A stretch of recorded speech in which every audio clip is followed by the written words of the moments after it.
Warning, cheaters may contain adult themes and strong language. Parents are cautioned that this program may not be suitable for children. Coming up on this episode of Cheaters. Just had to follow her to the fraternity house. What the f*** y'all doing? Oh my God! Get off of him! Are you even a virgin still? From Cheaters surveillance cameras, you are about to view actual true stories filmed live, documenting the pain of a spouse or lover caused by infidelity.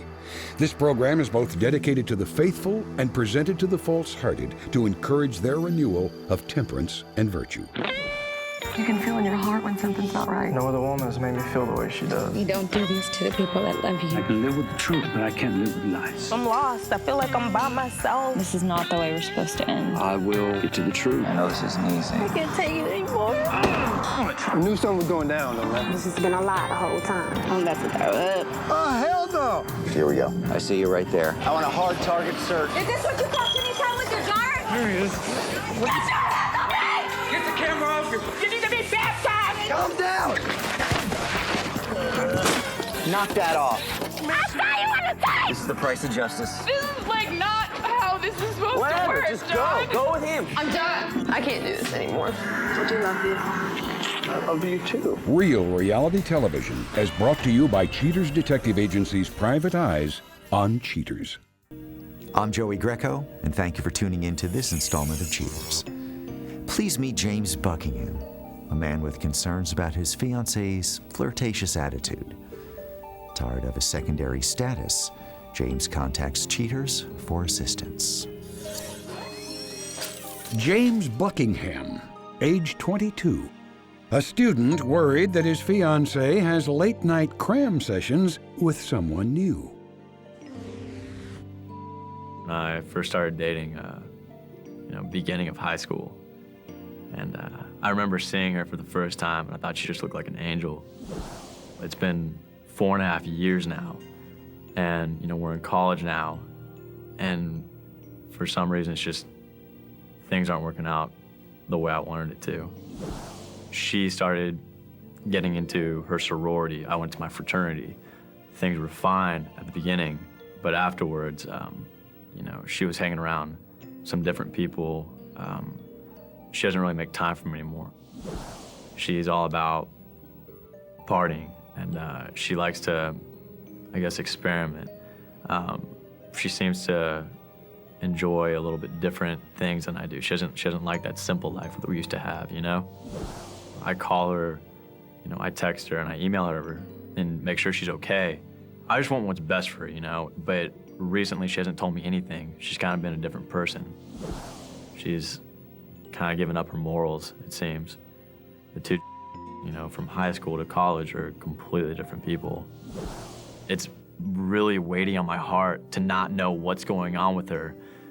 It's showing my schoolwork, it's showing my job, it's just showing my everyday life with my friends. And I don't know what's going on, and I need y'all to be there to help me out and find out what's actually going on with her in her life. If you suspect infidelity in your relationship, Cheaters licensed investigators may be able to provide you assistance. Exercise your right to be informed.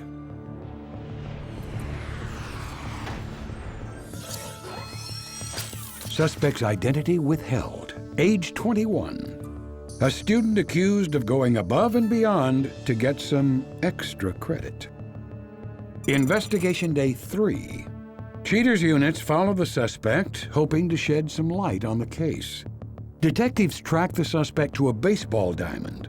Agents then spot the suspect, whose identity remains withheld, making her way from the parking lot to the field.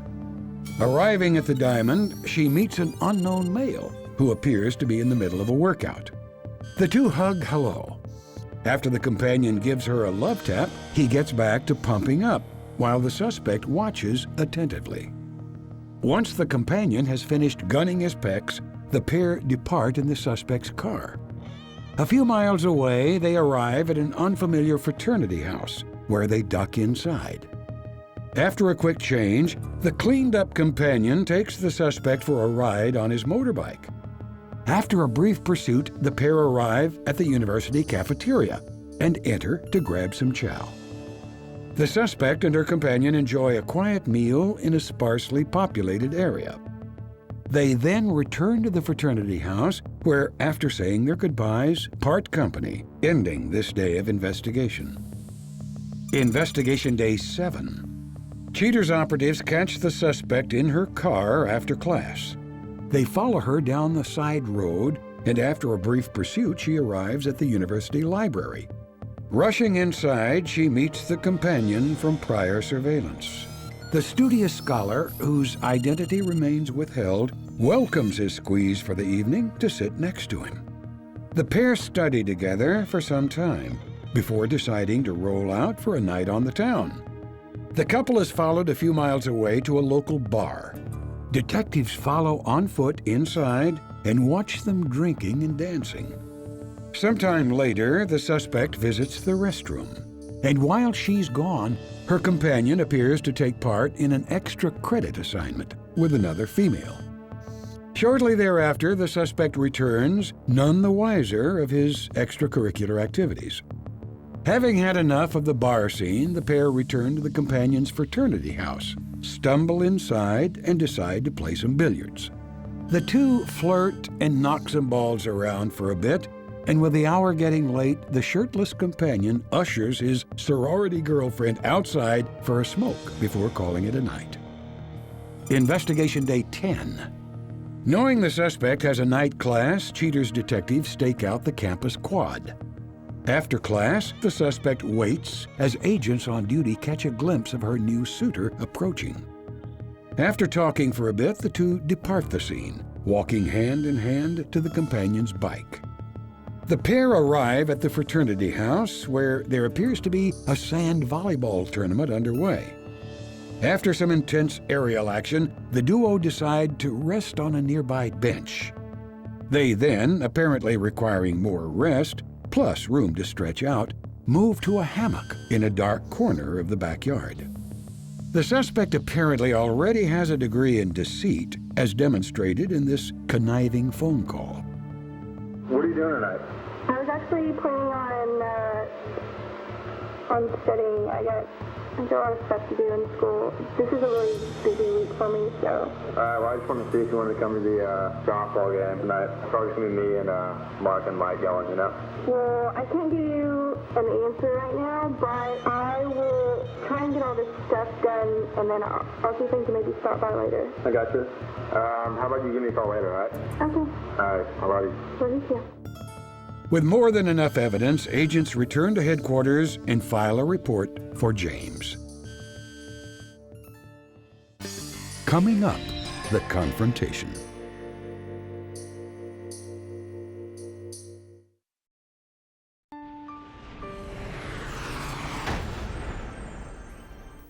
After identifying the suspect's damaging endeavors, Cheaters alerts James to set up a meeting and divulge the findings. Going for broke, James steadies himself for the potential pain ahead. James, thanks for being with us tonight. I know that the circumstances that brought us together aren't ones that are very pleasant.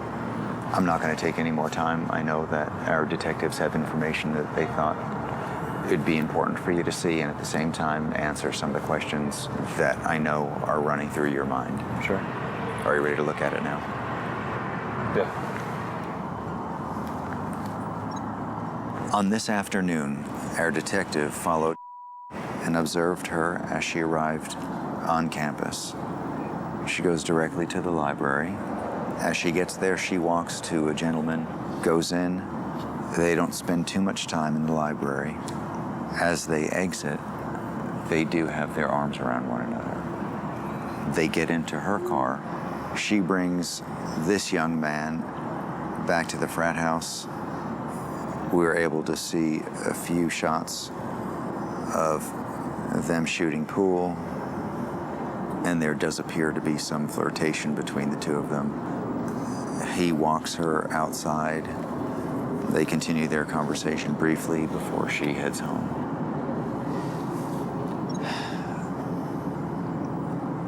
On this day, we pick up as she is again at a common area at the campus.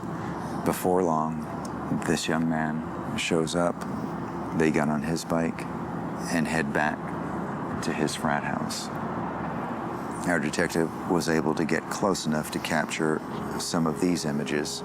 There in the evening, people are just out kind of having a party, playing volleyball. The two of them grab a seat. Before long, they move over into a hammock, and then they head inside, where they remained for a considerable amount of time.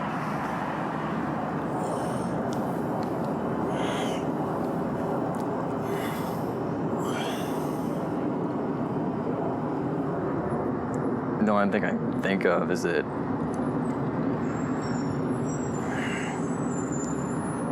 she doesn't love me anymore.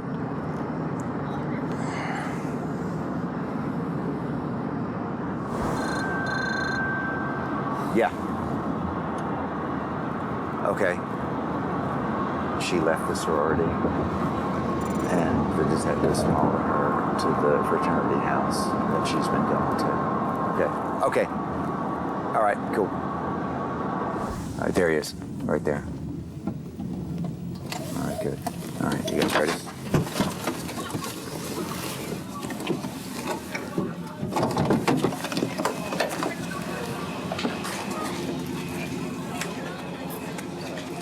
All right, guys. Where is he? He's right there. What's going on? All right. Find out protocol. I love this show. What's up? Hey, man. We're looking for. For who? Is here? All right, let's come in the house. I think he's inside. Hey, over there? Yeah, I think he's upstairs. He's in his sex lair. Cheaters, man. Dude, he's so pissed. Man. Are you in here? What the f y'all doing? Dude, what the f? I couldn't tell him no, man. Who are you? We've been following her, so we know what's going on. Oh, just want to get your input. Hey. Yeah, but where'd she go? Watch out. Coming up, the conclusion.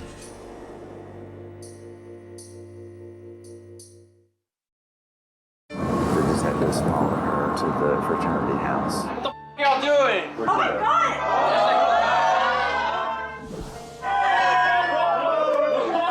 Hey, what are you doing there?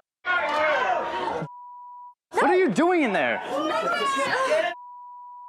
Who is that? Why would you bring cameras? At least that's That guy. Don't touch me. Hey. Don't touch me. Have you been dating her? A couple months. Really? How did you guys meet? You just met her? All right, did you know she was dating someone? Who was that? you knew this was gonna happen. I knew it was gonna happen. Kick his ass! Look at him, he's a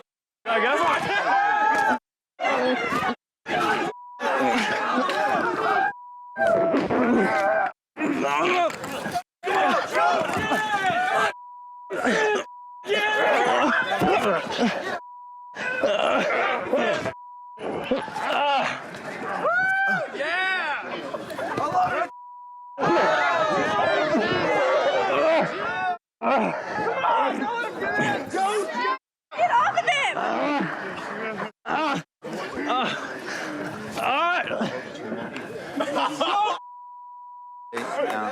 Everybody just relax. Stop. Don't send it in his face. Don't send it in his face. You're so tired. What the f were you doing? Who's this? 4.5 years going down the drain. It's not you knew this was gonna happen. We were way too young. Way too young. Yeah, we were way too young to be making promises like that, and you know it. Are you even a virgin still?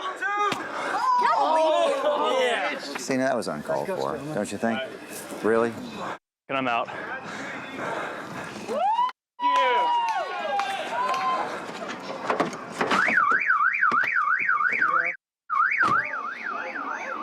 Get the out of here. Why did you lie to him? I didn't even hurt him. not practical to keep somebody for 4 years. It's not practical. It never works. Well, not like this, it doesn't. Why couldn't you just tell him that? The way you felt. She's a cheater. Two bitches. Can we talk? Can we talk without the cameras? You don't seem to be too popular here. Apparently. We gotta talk. I'm sorry. I'm sorry. This is over. Bye. Do you think that you treated him the way he deserves to be treated? No, I'm not denying that. I should have told him, but What was it I didn't that want to kept hurt you? him. I didn't want to hurt him. Because I still care for you, and I still love you. I'm just not in love with you. I don't want to do this anymore. All right. What I want and what you want. I don't want you out of my life. Okay. Well, what I want and what you want are two completely different things. I gotta go.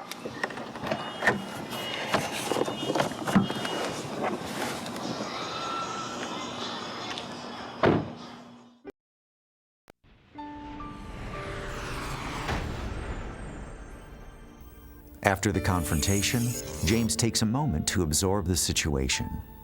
At the end of the show, Cheaters reveals his plans for the future of his marriage. But now, Cheaters revisits the suspect from the Keila Smith case. Kindle comes forward to set the record straight about his relationship and discuss his experience on Cheaters. Kindle, age 24. Kindle explains his part in the Keila Smith case. The whole scene was it was chaos. Like, I'm just standing there having a drink, and I look up, and there's cameras, and everybody's rushing and pointing and laughing. It just blew my mind. It was pointless. What is all this, man? Hi. How are you? I'm the girlfriend. How are you doing? Kyle and I have been hanging out for, 3 or 4 months. I mean, it hadn't gotten very serious, but, she was definitely taking up a lot of my time, but I wouldn't classify it as cheating because we weren't really together, so. I mean, I'm just saying, you say this to me, and you ain't gonna act like you have me all out in public. You take that back. You take that back. Now you take that back. Where'd she go? Where'd she go? You said that. Where'd she go? Where'd the little girl go? Like, where'd she go? No, where you going? Where'd she going? How about y'all take care of the action and let me roll out? Basically, any new girl I get from this point on, I'm gonna make sure she knows exactly what role she plays, because there will never be another situation like this thinking there was cheating when there was really nothing to cheat on. Oh, for real? For real? So this is the new... I think it's cute. She doesn't have any idea that anything's going on one way or the other. Well, like I said, it's always Two his sides. story, her story, and the truth. That's it. So Okay. I'm gonna leave it like that. All right. We not gonna talk about it? Now we ain't finna talk about it. Where you finna go? I'm finna go home. You finna go home? Well, where'd the little girl go? Did we find the little girl? So I want to let y'all know that I'm not really a bad guy. I mean, it was a misunderstanding between two people. She obviously thought that our situation was much more intimate than I did. And just make sure you talk to your people. That way you'll know and you won't be in a situation like this.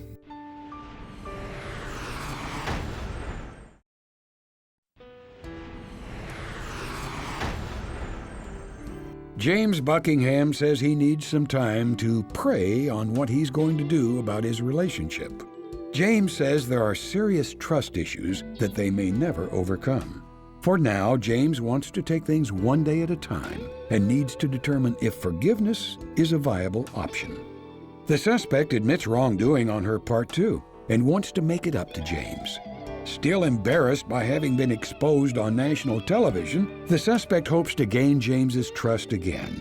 The companion refused to comment on the affair, but did have this statement. "My brothers and I don't appreciate cheaters and that pipsqueak Joey Greco calling our fraternity a frat. You wouldn't want your country called a bleep." With that pearl of wisdom, he slammed down the phone on Cheater's producer.